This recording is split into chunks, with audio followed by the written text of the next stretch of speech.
வரும் 6ஆம் தேதி தாக்கல் செய்யப்படவுள்ள வேளாண் நிதிநிலை அறிக்கை தொடர்பாக துறையின் செயலாளர் மற்றும் அதிகாரிகளுடன் அமைச்சர் வினோத் ஆலோசனை நடத்துகிறார். கூடுதல் விவரங்களை தருகிறார் செய்தியாளர் மகேந்திரன். விரிவான விவரங்களை பதிவு பண்ணுங்க. இன்னும் 2 நாட்களில், அதாவது வருகிற ஆகஸ்ட் 6ஆம் தேதி வேளாண் தனி நிதிநிலை அறிக்கையை வேளாண் துறை அமைச்சர் வினோத் சட்டப்பேரவையில் தாக்கல் செய்ய இருக்கிறார்.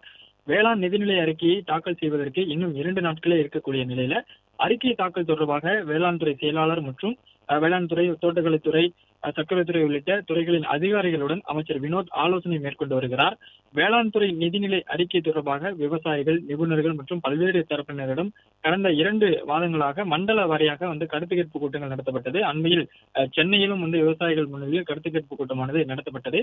விவசாயிகள் வைத்திருக்கக்கூடிய பல்வேறு கோரிக்கைகள் மற்றும் கருத்துக்களின் அடிப்படையில் இந்த வேளாண் துறை பட்ஜெட் தயார் செய்யப்பட்டிருப்பதாக அமைச்சர் வினோத் ஏற்கனவே தெரிவித்திருந்தார்.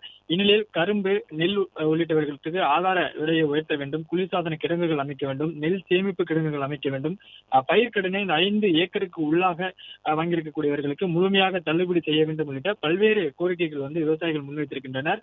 இது தொடர்பாக தான் இந்த வேளாண் நிதிநிலை அறிக்கை தயார் செய்யப்பட்டிருப்பதாகவும் தெரிவிக்கக்கூடிய நிலையில இறுதி நேரத்தில் ஒரு சில முக்கிய கோரிக்கைகள் வைக்கப்பட்டிருப்பதாகவும் அதனை நிதிநிலை அறிக்கையில் சேர்க்கலாமா அல்லது வேறு எந்த வழியில் அதனை அணுகலாம் என்பது குறித்து முக்கிய ஆலோசனையானது தற்பொழுது வேளாண் துறை அமைச்சர் வினோத் தலைமையில் தலைமைச் செயலகத்தில் நடைபெற்று வருகிறது. அறிக்கையை தாக்கல் செய்வதற்கு இன்னும் 2 நாட்கள் இருக்கக்கூடிய நிலையில துறையின் செயலாளர் மற்றும் வேளாண் துறை, தோட்டக்கலைத்துறை, சர்க்கரைத்துறை உள்ளிட்ட துறைகளின் அதிகாரிகளுடன் அமைச்சர் வினோத் தற்பொழுது ஆலோசனை மேற்கொண்டு வருகிறார்.